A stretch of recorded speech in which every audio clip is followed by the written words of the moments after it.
So mga tol, naglabas na po ng latest ranking ang IBF sa buwan na ito. Katulad nga po ng inaasahan ng karamihan mga tol, na aakyat sa ranking ang pambato natin na si former IBF Super Flyweight World Champion Jerwin Ancajas matapos niyang talunin si Reggie Mepranom noong nakaraang buwan. Ganyan nga po ang nangyayari. Mula po kasi sa pang number 10 spot, umakyat na po sa pang number 9 spot sa ranking si Ancajas. So patuloy po ang pag-angat ni Ancajas mga tol.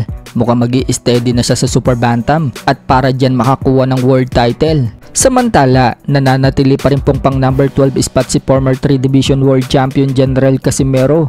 Medyo hindi naman po maganda para kay Karamis Martin ang ranking sa IBF.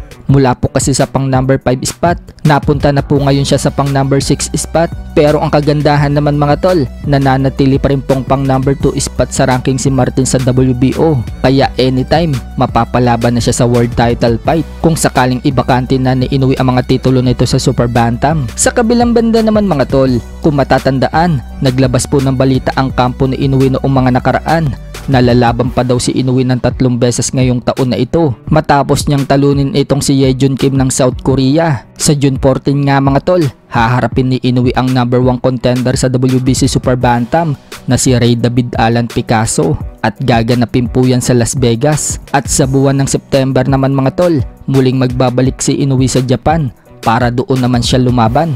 Pero hindi pa tukoy kung sino ang makakalaban ni Inoue sa September. At pagdating ng December mga tol, lalaban na si Inoue sa Riyadh, Saudi Arabia ni kamahalang Turki Alalsik. At ang potential daw na makakalaban dyan mga tol ay ang WBA interim champion na si Murodjon Akhmadaliev. Pero mukhang hindi po yan ang gustong laban ni Turki Alalsik mga tol para kay Inoue. Sinabi kasi ni Turki Alalsik sa interview sa kanya ni Mike Coppinger na sa December mas prepare umano niyang labanan ni Inoue ay itong si Japanese 3 Division World Champion Junto Nakatani. So yan po ang gustong laban ni Turki Alalsik mga tol sa debut ni Inoue sa Riyadh, Saudi Arabia. Pero sinabi naman ni Turki Alalsik mga tol, kung hindi daw yang mangyayari, may iba pa daw silang option na ilalaban dito kay Inoue sa Riyadh. So kapag hindi na naman napili ni Inoue itong si Akhmadaliev mga tol na labanan sa December, tiyak na magagalit na naman itong si Akhmadaliev.